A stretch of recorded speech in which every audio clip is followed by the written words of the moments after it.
계속해서 오늘 주님께서 말씀하신 이야기를 듣게 되는데요.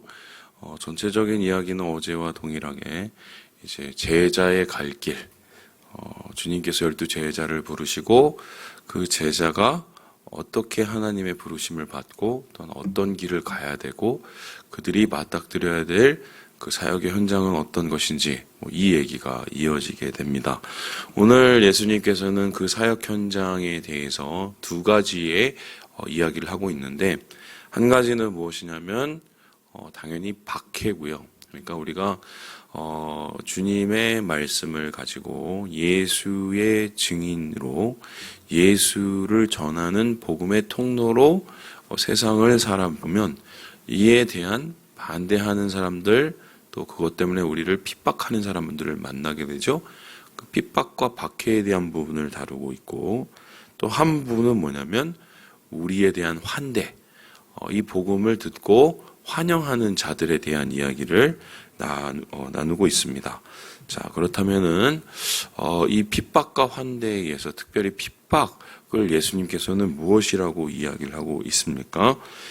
우리 함께 우리 35절의 말씀을 같이 한번 읽어보도록 하겠습니다. 35절입니다. 시작. 내가 온 것은 사람이 그 아버지와 딸이 어머니와 며느리가 시어머니와 불화하게 하려 함이니. 이것만 읽으면 참 이상한 종교죠. 왜냐하면 이렇습니다. 종교라는 것은 신앙심을 가지고, 신앙심을 가지다 보면은 뭔가 종교치고 나쁜 소리를 하는 종교는 거의 없어요. 나쁜 소리를 하는 종교는 대부분 이상한 종교들입니다. 그죠? 우상을 섬기는 자들조차도 윤리적인 이야기를 하는데, 이상하게 예수 섬기고 예수를 따르는 사람들이 어떻게 가족하고 불화를 해? 이렇게 얘기를 한번 보니까 우리가 믿는 신앙이 좀 이상청하게 좀 느껴집니다. 한술 더 떠서 36절에 보면 이렇게 얘기하는데요. 사람의 원수가 누구예요? 자기 집안 식구니라. 예수님도 굉장히 가족이 평안치 못했구나, 이렇게 생각할지 모르겠어요. 이걸 현실적으로 받아들일 수도 있겠지만, 그런 측면보다는 예수님이 말씀하시는 것은 니네가 예수 믿으면은 집안에서 싸움이 그치지 않을 거야 라고 이야기를 합니다. 그리고 실제적으로 34절에 보면 예수님께서 오시는 것은 화평을 주러 온 게 아니라 뭘 주러 온대요? 34절 보니까 검을 주러 온대요. 그러니까 싸우게 하려고 온다는 겁니다. 근데 앞에서 보면은 무슨 평안을 주고, 온유한 자는 또 하나님의 아들이라고 부르고 땅을 차지하고 이런 얘기가 나오잖아요. 그렇게 온유하고 화평하게 하는 자에 대한 이야기를 할 때는 언제고, 지금은 또 갑자기 가족하고 싸우라고 그럽니다. 도대체 어느 장단에 우리가 춤을 춰야 될까요? 그죠? 그렇다면 이것은 좀 해석이 필요하겠죠? 여기서 말하는 이 싸움, 여기서 말하는 불화, 여기서 말하는 원수라는 것은 어떤 뜻일까요? 이런 건 아니겠습니까? 내가 아예 싸움을 하기로 작정을 하고 집에 들어가갖고, 내가 예수 믿으니까 오늘 예수 안 믿는 것들 내가 가만히 안 두겠어. 그러면서 아버지, 어머니, 며느리, 시어머니 하고 안 그래도 잘 됐다, 내가 기분도 아주 안 좋은데 이번에 끝장내고, 이런 싸움이 아니죠. 그죠? 이 싸움은 싸움을 하는 게 아니라 싸움을 당하는 겁니다. 내가 예수를 잘 믿으려고 사는데, 내가 예수를 잘 섬기고 예수를 잘 따르려고 하고, 또 예수님이 원하시는 증인의 사명, 전도의 사명, 영혼 구원의 사명을 가지고 잘 살려고 하는데, 그때 나를 가장 지지해주고 나를 가장 가까이 하고 나를 가장 도와줘야 될 그 가족마저도 등을 돌릴 수 있다는 거죠. 성경을 보면은 이에 대한 대표적인 이야기가 몇 번 나오지만, 어제 보았던 아브라함을 우리 한번 생각을 해볼까요? 아브라함이 어제 무슨 아내를 팔아먹는 그런 실수를 하기 전까지는 최소한 믿음의 조상이라는 말이 걸맞았습니다. 그죠? 그런데 그 믿음의 조상이란 말이 걸맞았던 이유가 무엇입니까? 아브라함이 제일 먼저 한 행동, 하나님을 믿고 하나님의 음성을 듣고 제일 먼저 한 행동이 뭐였습니까? 자기 고향과 친척과 아버지의 집을 떠난 겁니다. 갈 때 아이고 우리 아브라함 그래 아주 이제 많이 컸으니까 잘 가 하면서 박수를 쳐줬을까요? 아니면은 아브라함 보고 가지 말라고 붙잡았을까요? 가지 말라고 붙잡았죠. 그럼에도 불구하고 아브라함이 가족이 하지 말라는 행동을 하고 가지 말라는 곳을 간 이유는 뭐냐면 하나님이 명령하셨기 때문이다. 하나님 너무하시죠? 어떻게 하나님 잘 믿으려고 하는 사람을 처음부터 그렇게 힘들게 만들 수 있을까? 일부러 그러신 게 아니라 그 가족의 영역, 가족의 영향권에서 벗어나지 않으면 아브라함이 믿음을 가질 수 없었기 때문입니다. 당시의 자료를 보면은 또한 내려오는 전설을 보면 아브라함의 아버지와 혹은 그의 가정은 우상을 섬기거나 우상을 만드는 사람이었다는 이야기가 있습니다. 이제 그렇다면은 아브라함이 만일에 거기에서 하나님을 믿었다, 하나님만 믿었다, 어떤 일이 일어날지 분명히 우리가 눈을 딱 열면 알죠. 계속적으로 싸워서 핍박을 당하든지 아니면은 계속적으로 어떡합니까? 타협을 하고 결국 믿음을 버리든지 둘 중에 하나였을 것입니다.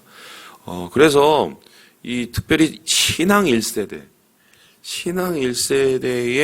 예수 믿으면서 가족과 핍박을 당하고 가족과 등지는 일이 있는 분들이 꽤 많습니다. 자, 그러면은 그분들한테 가서 당신들은 그러면 가족을 싫어합니까? 아버지를 싫어합니까? 어머니를 싫어합니까? 물어보면 그렇게 얘기하실 분은 1도 없겠죠. 아버지 사랑하고 어머니 사랑하고 평생의 소원이 어머니 아버지 구원받는 거라고 얘기하지 않겠습니까? 그럼에도 불구하고 아버지가 원하는 대로 어머니가 원하는 대로 하지 못하는 이유가 무엇입니까? 예수를 믿는 것이 생명이 달려있기 때문이고 내가 예수를 믿어야 우리 어머니 아버지가 예수를 믿을 수 있기 때문 아니겠습니까? 저희 가문에서 이런 일이 있었었는데요. 저희 가문이 이제 기독교 역사가 뿌리 깊습니다. 뭐 6대 막 이런데. 그러니까 초창기부터 이제 믿었던 거죠. 이제 어떻게 이런 일이 일어났냐. 이제 제가, 어렸을 때 이제 어렴풋이 이제 들었는데 저희 아버지한테 확실하게 이제 여쭤봤더니, 저희 가문 중에 한 할아버지님이, 만주에 이제 갔다가 이제 거기서 장로교 선교사님을 만나서 그 장로교 선교사님하고 교제를 하다가 전도를 받고 예수를 믿게 된 거예요. 그리고 나서 제일 먼저 뭘 했냐면은 예수를 믿고 머리를 깎았대요. 상투를. 아마 그게 그런 의미였을 거예요. 상투라는 게 그 당시에 유교적인 뭐 그런 거 있으니까 그것에서 내가 이제 완전히 새로운 종교를 가졌다. 뭐 그걸 선포하기 위함이 아닙니까? 그러고 나서 이분이 제일 먼저 한 게 뭐냐면 신앙이 어느 정도 굳어지고 성경에 대한 지식이 많아졌을 때 고향으로 다시 돌아왔습니다. 고향으로 왜 돌아왔겠습니까? 전도하려고. 아버지, 어머니, 자기의 친척들 전도하려고. 결국 어떻게 됐을까요? 쫓겨나갔고요. 가문의 수치, 그다음에 뭐 족보에서 파이고 막 당할 수 있는 모든 거를 다 당했어요. 그런데 그 중에서도 저희 할아버지의 그 위죠, 거기 증조라고 그러네. 그 증조 할아버님하고 교류가 되면서 한 명씩 열매를 맺고 구원을 받게 됐대요.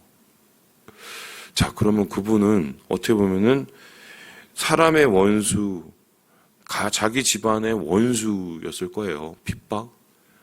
자기가 싸움을 일으킨 게 아닙니다. 당한 거죠, 일방적으로. 하지만 그 핍박이 의미가 없습니까? 그것을 통해서 어떤 일이 일어났습니까? 생명이 일어나죠. 그래서 우리 애가 만일에 누군가에 당하는 핍박과 그런 어쩔 수 없는 불화는 그거는 그냥 소위 말해서 무슨 신천지 추수꾼이 말하는 그냥 거짓말로 싸우는 그게 아니라 우리가 그것을 통해서 생명을 이루어가는 한마디로 그 과정이다. 그 과정 속에서 우리는 어떻게 합니까? 대차게 싸우고 어머니 아버지하고 싸우고 내가 할 수 있는 모든 것을 다 동원해서 그 사람들을 괴롭힙니까? 그렇지 않죠. 오늘 예수님께서 그 핍박을 당할 때 어떻게 해야 되는지를 정확하게 얘기를 하는데요. 우리 함께 38절의 말씀을 같이 한번 읽어보도록 하겠습니다. 38절입니다. 시작. 또 자기 십자가를 지고 나를 따르지 않는 자도 내게 합당하지 아니하니라. 십자가를 지어야 된다. 십자가가 뭡니까? 십자가는 예수님이 지신 거죠. 예수님이 십자가를 왜 지셨습니까? 예수님이 우리를 살리려고 지셨습니다. 우리를 살리고자 예수님께서 자신의 목숨을 내놓으시고 죽으셨습니다. 우리도 우리 십자가를 져야 된다는 것은 무엇입니까? 그것이 고난일 수도 있고, 그것이 어려움일 수도 있고, 그것이 자존심이 상하는 걸 수도 있고, 그것이 어떻게 보면 정말 죽음일 수도 있습니다. 그런데 우리가 그 십자가를 지는 이유는 예수님처럼 살리기 위해서입니다. 가족 속에서 그런 분쟁 속에서 우리가 왜 십자가를 지어가느냐? 우리가 십자가를 지는 것을 통해서 우리 가족들이 살아나니까. 우리 가족들이 살아나니까. 그래서 이 37절에 보면 이런 말이 나옵니다. 아버지나 어머니를 나보다 더 사랑하는 자는 내게 합당하지 않다. 딸을, 아들을 나보다 더 사랑하는 자도 내게 합당하지 않다. 이 말은 이제 고지고대로 들으면 안 되고요. 진짜 아버지와 아들을 사랑하고 진짜 딸과 아들을 사랑하면 어떻게 해야겠냐는 거예요. 내가 신앙을 가지고 있고 내가 믿는 예수가 진짜예요. 내가 믿는 이 신앙으로 내가 천국 가고 내 영혼이 구원받는 게 진짜라고 내가 확신한다고 생각을 해봅시다. 그런데 아버지나 아들이 그러는 겁니다. 너 그 신앙 그거 버려. 그거 못 버리면 넌 끝이야. 뭐 이렇게 한번 그랬다고 생각을 해보세요. 그러면 그 상황에서 아버지 말대로 아들 말대로 사랑해서 그렇게 하는 게 그게 진짜 사랑입니까? 아니면은 그 말에도 불구하고 내가 예수를 더 굳건히 믿고 예수를 그 사람에게 전하고 그 사람을 위해서 기도를 하고 그 사람을 위해서 십자가를 지는 게 진짜 사랑입니까? 무엇이 진짜 사랑인지를 분명히 알게 되죠.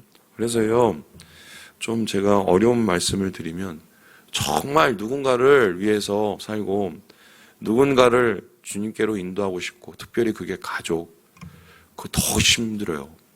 그렇게 우리가 그 가족을 주님께로 인도하고 그리고 주님의 복음을 듣게 하는 방법은 내가 우리 가정, 우리의 그 영혼을 위해서 십자가를 져줘야 돼요. 십자가가 없는 구원은 없어요. 주님이 나를 살리려고 십자가를 지신 것처럼 내가 우리 아버지, 어머니, 아들, 딸을 위해서 내가 십자가를 지는, 영혼 살리기 위해서 십자가를 지는 것은 이건 어떻게 보면 당연한 원리처럼 느껴지죠. 부담되죠. 그렇지만 주님께서 우리에게 그렇게 얘기를 하시고요. 조금 더 구체적으로 얘기를 해서 자기 목숨을 얻는 자는 잃고 자기 목숨을 잃는 자는 얻는다. 내가 십자가를 질 때 나의 자존심이 내려지고 누군가를 위해서 나의 것을 내려놓을 때 하나님이 그것을 통해서 생명의 역사가 일어나게 하신다. 이 말씀을 오늘 이야기를 통해서 이야기하고 있습니다. 자, 여기서 끝내면은 마음이 굉장히 무겁겠죠. 야, 예수 믿는 게 이렇게 힘든 거였어?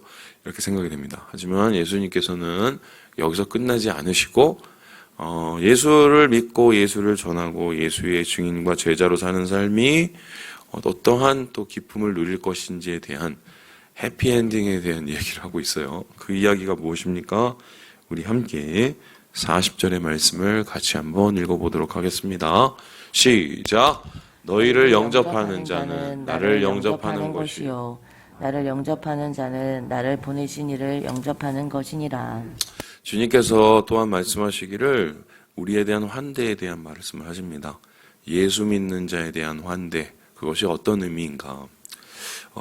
지금은 그런 게 많이 사라졌지만 예전에 뭐 그런 우리나라의 전통이 있었다고 들었습니다. 이런 건데 뭐 시골에 어느 집을 이렇게 방문을 해요. 이제 방문을 하면 이제 거기에 이제 그 소위 말해서 이제 손님으로 가면 없던 밥도 이렇게 고봉밥으로 이렇게 내는 그런 전통이 우리나라에 있었다면서요. 뭐 지금은 그러진 않지만. 근데 저번에 제가 무슨 세계 테마기인가? 뭐 그거 보니까 거기에 뭐 투르크메니스탄? 뭐 우즈베키스탄? 뭐 이런 나라에 가면 아직도 그런 전통이 남아있대요. 그래서 그냥 모르는 나그네도 가면은 그 나그네를 환대하는 전통이 남아있답니다. 그런데 이런 전통은 사실 고대부터 있었어요. 특별히 그리고 유대에는 이런 나그네에 대한 환대가 곧 하나님이 원하시는 율법이었습니다. 그래서 바울도 어떻게 사역을 했냐면 일단 가서 환대하는 곳에 가서 그 환대하는 곳을 축복하고 그 환대하는 곳에서 머물고 거기에 복음을 전하고 그것을 기점으로 교회를 세워가는 뭐 이런 선교 방식이었습니다. 바로 예수님께서 그 얘기를 하시는데 어느 지역에 가서 너희가 그 지역의 사람들을 또 전도하기 위해서 어느 집안에 가고 또 그 집안에서 머물기로 작정을 했을 때 그 집안의 사람들이 너희를 영접한다. 이것은 어떤 의미인가? 바로 나를 영접하는 거다. 그러니까 이 의미는 뭡니까? 우리가 참 부족하고 이렇게 연약하고 모자람에도 불구하고 예수님이 우리와 함께 하신다는 것이고 예수님께서 우리가 어디에 가든지 그곳에 함께 계신다는 것이고 또한 예수님을 나를 환대하는 것이 너희를 환대하는 것이라 말씀하시는 것은 무엇입니까? 그만큼 우리를 주님께서 소중히 여기시는 겁니다. 그래서 이 말씀을 아마 듣는 사람들은 분명히 그렇게 들을 거예요. 내가 주의 종 또한 주님을 믿는 사람, 주의 복음을 든 사람을 환대하는 것이 곧 예수님을 환대하는 것이구나. 그럴 수밖에 없는 게요. 41절에 보면 이 얘기가 나옵니다. 선지자의 이름으로 선지자의 상을 받고 의인의 이름으로 의인의 상을 받을 것이요. 예수 믿는 사람은 어떤 사람입니까? 선지자의 역할을 감당하는 사람이죠. 선지자는 어떤 사람입니까? 하나님의 말씀을 전하는 사람, 복음을 전하는 사람입니다. 그리고 예수 믿는 사람은 어떤 사람입니까? 예수의 의를 따르는 사람입니다. 의라는 것은 무엇입니까? 생명입니다. 생명의 길을 가는 것이죠. 그러면 예수를 따르고 예수를 증언하는 제자들을 환대하는 것은 곧 예수님의 가르침이신 복음을 영접하는 것이고 또한 그를 영접하는 것은 어떻습니까? 예수의 생명의 길을 영접하는 것이기 때문에 이것이 당연히 축복일 수밖에 없다고 주님은 말씀하십니다. 그러면서 주님께서는 더욱더 구체적으로 이것을 이야기하고 계시는데요. 우리 함께 42절을 읽고 마무리해 보도록 하지요. 같이 한번 읽어보겠습니다. 시작! 또 누구든지 제자의 이름으로 이 작은 자 중 하나에게 냉수 한 그릇이라도 주는 자는 내가 진실로 너희에게 이르노니 그 사람이 결단코 상을 잃지 아니하리라 하시니라. 여기서 극단적인 표현이 두 가지가 나옵니다. 이 작은 자 중에 그러니까 제자 중에서도 이 작은 자 중에 그러니까 좀 뭐라 그럴까요? 온전치 못한 사람들일지라도 그런 사람에게 뭘 한 그릇이라도 줘요? 냉수 한 그릇. 냉수 한 그릇은 뭐냐면 그 당시에 나그네에게 베풀 수 있는 가장 작은 친절입니다. 물 한 잔 주는 게 뭘 그렇게 어렵겠어요?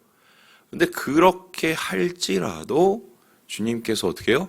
기억하시고 상을 베푸신다라고 이야기를 하고 있습니다. 뭐 좀 가외의 이야기도 있지만 이 얘기하고 좀 마치도록 하겠습니다.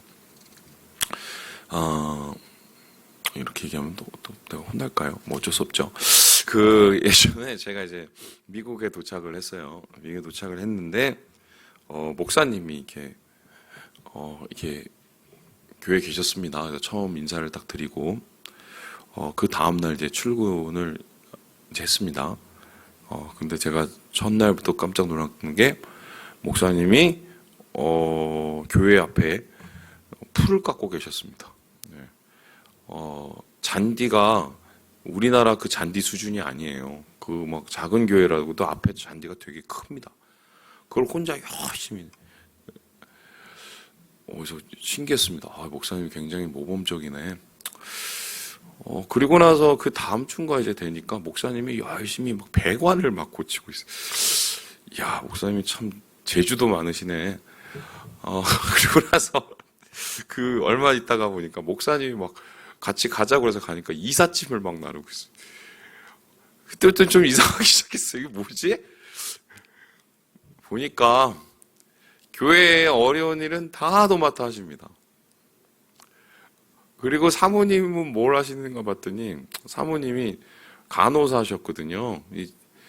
정신과 이제 간호사셨는데, 그러니까 뭐 이렇게 야간 근무, 뭐 주간 근무 이렇게 바꿔서 이렇게 하시거든요. 맨날 사모님은 맨날 그 마트를 가요. 한인마트를. 뭘 잔뜩 들고 오세요. 그래서, 사모님은 이렇게 뭘 이렇게 사는 걸 좋아하시네? 봤더니, 어느 날 그 사오는 게 뭔지를 봤더니, 그걸 들고, 이 교인, 저 교인 찾아다니면서 그거를 다 갖다 주는 겁니다. 제가 깜짝 놀랐습니다. 한국에서는 도대체 볼 수 없는 광경이죠? 요즘에는 좀 뭐 변하긴 했지만, 그 교회가 작은 교회도 아니었거든요. 미국에서 100명이 넘으면은 곱하기 10을 하면 돼요. 근데 그 목사님이 교인들을 그렇게 섬기고 또 교회 일에 험한 일은 다 도맡아 하고, 저 신기해갖고 제가 어느 날 목사님한테 여쭤봤습니다.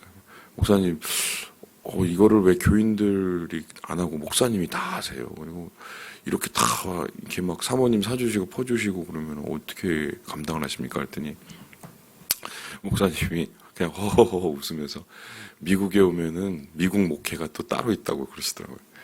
그 미국 목회가 뭐냐면 섬기는 목회예요. 근데 이 목사님이 소위 말해서 못 배우셨냐? 어떻게 보면은 거기서 비블리칼이라는 이 신학교 나왔는데 유명한 신학교예요. 거기 나와서 목회학 석사까지 다 하신 분이에요. 그리고 한국에 있었을 때는 한양 공대를 나오신 분이에요. 근데 거기서 그러고 있습니다.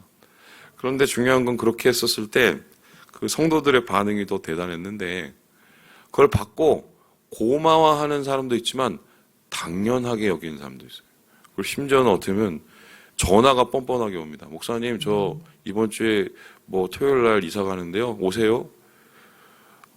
저 열불이 나서요. 그래서 나중에 봤더니 이게 어떻게 시작이 됐냐면, 한인교회에서 이제 이민자들이 많으니까 이민자들을 맨 처음에 도와주는 걸로 이제 목회를 많이 시작했겠죠. 왜냐하면 정착까지의 과정. 근데 그 정착까지의 과정에서 그렇게 도움을 받았으면 대부분은 어떻게 합니까? 그 도움에 대해서 보답을 하겠죠. 그런데 이민 오는 사람들이 그러신 분도 있지만 안 그러신 분들이 훨씬 많아요. 심지어는 그러고 나서 좋은 건 다 쏙 빼먹고 도망가시는 분도 많고, 목사님이 차가 3대였어요. 그런데 차는 한 대밖에 없습니다. 그것도 오래된 차. 왜 3대 값을 다 내냐고 여쭤봤더니 목사님한테 보증서 달라고 그러고 다른 주로 튀었어요. 제가 아주 열불이 나서, 아니 이렇게 목회를 하시면 계속 하시고 싶을까, 막 한국에서 저는 막 그 당시만 해도 떠받드는 막 시대였거든요. 그래서 어느 날 제가 목사님한테 여쭤봤어요. 목사님 화 안 나세요? 그랬더니 목사님이 나는 한국에서 목회를 안 해봐서 잘 모르는데 그러니까 하시겠죠. 그리고 허허걸 좀 웃으면서 한국에는 막 그렇게 목사님들 이렇게 해주신다면서요? 그랬더니 예. 그랬더니 그분이 딱 한 잔 얘기를 하시더라고요. 그런데요, 이게 복이에요. 그러더라고요. 이게 복이에요. 자녀들이 일단 잘 됐어요. 왜냐면 어머니 아버지가 그렇게 목회 열심히 했는데 잘 컸어요. 또 뿐만 아니라 목사님이 그러면서 본인 자체가 은혜를 받아요. 제가 무슨 말씀 드릴지 아십니까? 섬기는 게 특별히 주회를 하는 저뿐만이 아니라 우리 주위에 있는 형제 자매들을 돌아보고 섬기는 것만큼 주님께서 기뻐하시는 게 없어요. 냉수 한 그릇이라도 갖다 주는 거를 이렇게 기뻐하시는데, 예수 믿는 형제 자매들을 우리가 돌아보고 섬기는 것을 하나님께서 얼마나 감사하고 기뻐하고 주님께서 굉장히 또 마음 가운데 흐뭇해하시겠습니까? 그죠? 그래서 주님이 주시는 이 환대의 은혜, 우리가 받아야 될 은혜지만 또 베풀어야 될, 나눠야 될 은혜다. 여러분 기억하시고 주님의 이 은혜를 누리시는 오늘 하루 되시길 예수의 이름으로 축원합니다.